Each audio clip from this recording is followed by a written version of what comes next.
Hello friends, welcome to my channel. সকাল সকাল চলে যাচ্ছিলাম আলিপুরদুয়ারে, নিউ আলিপুরদুয়ার স্টেশনে বোনকে ছাড়তে।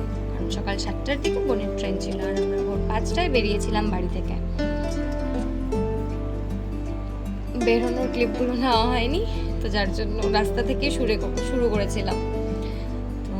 রাস্তা এটা আমাদের আলিপুরদুয়ার যেতে রাস্তা, দেখতেই পারছো কত সুন্দর।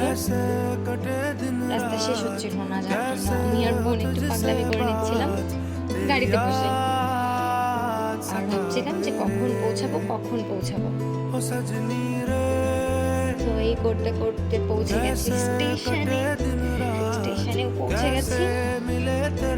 স্টেশনের রাস্তা, প্রচুর খিদে পেয়েছিল কারণ আমরা সকালে না খেয়ে বেরিয়ে পড়েছিলাম। গাড়ি থেকে নেমেই মাকে জিজ্ঞেস করছিলাম কি খাওয়া যায়। বোন বলছিল চলো দোকানে গিয়ে দেখি কি খাই। তারপর পৌঁছলাম দোকানে, তো জিজ্ঞেস করলাম কি খাবি, তো বললো কেক নিয়ে নিচ্ছি। কেক নিয়ে নিয়েছিল আমার জন্য।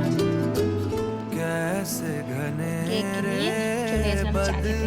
আমি তো চা খাই না, মা খাচ্ছিল চা খেয়ে নিল।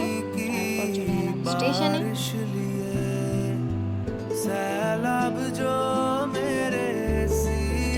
ঘোরাঘুরি করছিলাম, টাইমই কাটছিল না, যার জন্য আমি একটু বোনের সাথে মজা করে নিচ্ছিলাম। বলছিলাম তুই চলে গেলাম আর কি হবে, তোকে আমি অনেক মিস করবো বলে। এই বলতে বলতে ট্রেনও চলে এসেছে।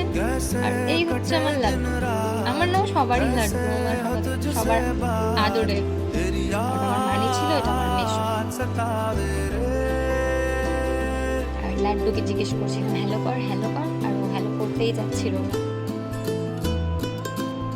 করতে করতে ওদের টাটা বেলার সময় চলে এলো, ট্রেনও ছেড়ে দিয়েছে, ওরা চলে যাচ্ছে। তারপর আমি আর বাবা মাকে আর ঠাকুমাকে ছেড়ে বাড়ি চলে এসেছিলাম।